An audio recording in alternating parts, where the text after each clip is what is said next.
we are dropping these brand new limited edition USARK Fl T Shirts. If you like one of these shirts, make sure you go to the website and pick one up. When you pick one up, you are contributing to USARK Florida and you're helping us fight for our animals here. All right, so a lot of people say never keep blue tongues together, never keep them outside. But here we are with a bunch of blue tongues. They're all outside, they're all together, and they're all doing awesome. And they produce a bunch of blue tongues. So, yeah.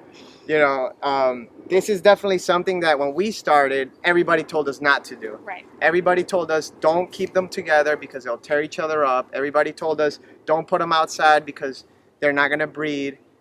So how did you guys manage to, you know, to get them going outside here?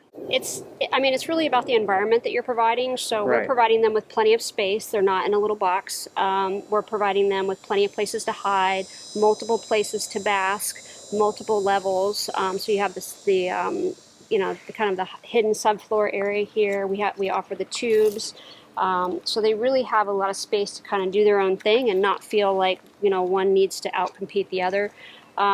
You know, I'm not going to lie, on occasion, I mean, I do find myself having to switch somebody up or make a change, but usually it's our fault. Usually it's because, you know, we're cleaning or servicing the enclosure and we fail to put a tube back in or something like, so it's usually on us, you know, user error. And that's just something that's going to happen regardless of what kind of And then I'll notice a little bit of activity that's like, yeah, I need to do something about that. So it's really about being aware and watching the pairings and just kind of know your animals and what's going on. If you're not observant, then obviously there's the potential for things to happen. Right. If you're not providing them with everything that they need. So, but yeah, I mean, we've done really, really well with them outside.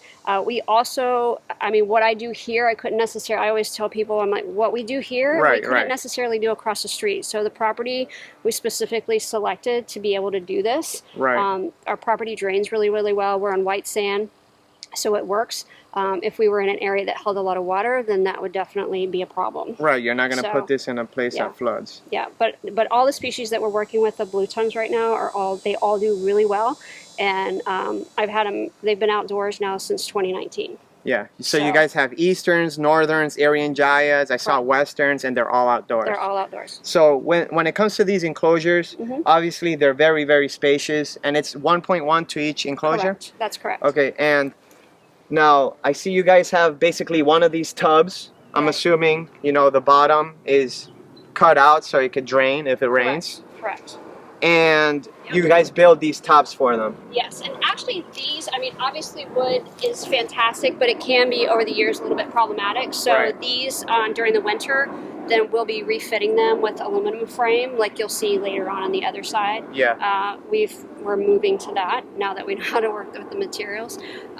So yeah, so that's something, you know, we're always in a constant state of improving and changing, and what can we do better, and what can we, you know, how can we improve the life of our animals? Yeah. And that's something that's incredibly important when you're doing what we do. You know, a lot of people say Northerns, you don't want them to get too humid, too wet.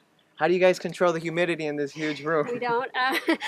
Well, I mean, they really do. I mean, they'll actually seek out the water. I've seen them come out and collect the rain. Yeah. So they'll come out and actually sit in the rain. Wow. But I mean, really the issue with water is drainage. That's really the thing. You don't want them sitting on wet. Right. So if you have proper drainage outdoors, if your land drains, then you're in good shape. You know, during the winter, we're using 6 mil plastics to kind of help create like the greenhouse effect. So we're managing that. So basically what you're saying is that you leave them out during the whole winter. Correct. How cold does it get here? I mean, we get to freezing. So you get to like 32 degrees. We don't hit it too often, but we do definitely hit it. Right. And the animals stay out here. You basically put a plastic on top? Yes. So what happens is basically next month we'll run 6 mil plastics. I'll cut plastics for all of these. We'll fit them. And then depending upon the temperatures, depending upon where we're at, when we get the cold fronts coming in, then more of the enclosure will be covered. If we're going to have a freezing night, a really, really cold night, we drop the plastic completely and secure it to kind of create somewhat of a greenhouse effect. Plus the animals are directly on the ground, so they're able to warm because they're in direct contact with earth. Yeah. The cages are not elevated. Okay, and so another if your cages thing, are elevated, that changes the equation. Another thing Ron told me earlier, or I think it was last time I came here, is that you guys stack mulch bags. Is it in these type of enclosures as well? So on top? Yes.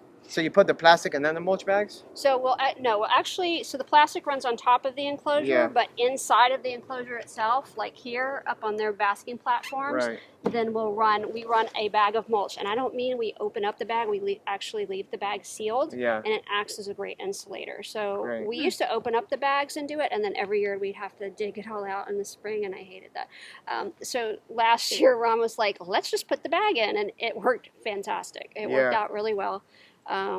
So yeah, that offers them a place to go if they want a little extra warmth, a little extra insulation. Anyway, so I'm feeding them a large variety of food items. So they're getting fruit, they're getting veggies, they're getting a variety of worms, hornworms, superworms, even black soldier fly and mealworms. The babies, I give them crickets too. I'm feeding them. The adults are getting wet dog food, the wellness core, and then I'll mix a little bit of the Missouri insectivore diet with it. And then I'll also sometimes put Arcadia. It's actually the dragon fuel topper that has all the bee pollens and all of that in it. So I'll sometimes mix a little bit of that in there.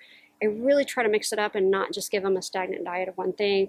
The babies are on wellness core cat food, so in addition to all the other items as well. Is there a major difference from like dog food and cat food feeding them? Just the protein content is different. So for the babies, that's why I change it over to the dog food for the adults. So I don't feed that exclusively though. That's just part of the diet. Yeah. So that's part of what they're getting. Part of the variety. Yeah, correct. All right, guys, I hope you took all this information in and learned as much as I did in this tour. If you want to reach these guys, make sure you hit them up at Fairy Tale Dragons on Instagram and Facebook. They're great people, so they will love to talk to you. Ask them all the questions you want, and they'll get back to you.